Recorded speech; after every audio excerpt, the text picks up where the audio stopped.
সময়ের আগে গণনা করা হয়েছিল, যখন পবিত্র তমসা নদী তার চিরন্তন গান গেয়েছিল। সেখানে একজন ঋষি বাস করতেন, যার হৃদয় বিস্ময়ের ভার বহন করে। বাল্মীকি, কবিসাধু, জলের ধারে বসেছিলেন, যা সৃষ্টির আত্মাকে প্রতিফলিত করে।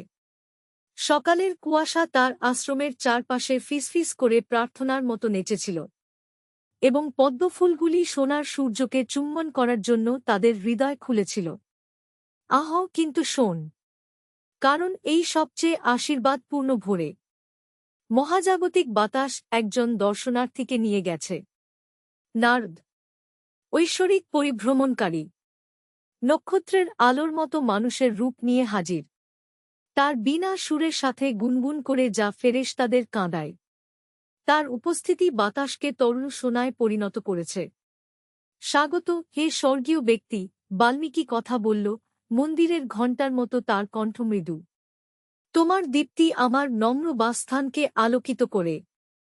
কিন্তু ঋষির প্রাচীন হৃদয়ে একটি প্রশ্ন আলোড়ন তুলেছিল।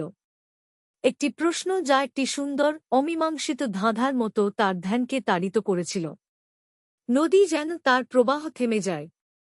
বটবৃক্ষে পাখিরা নিশ্চুপ হয়ে পড়ে। এমনকি পবিত্র আগুনও তার নিঃশ্বাস ধরে রাখে।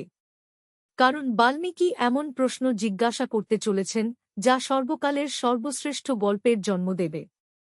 হে নারদ, তিনি ফিসফিস করে বললেন, এবং মহাবিশ্ব শোনার জন্য কাছে ঝুঁকে পড়ল।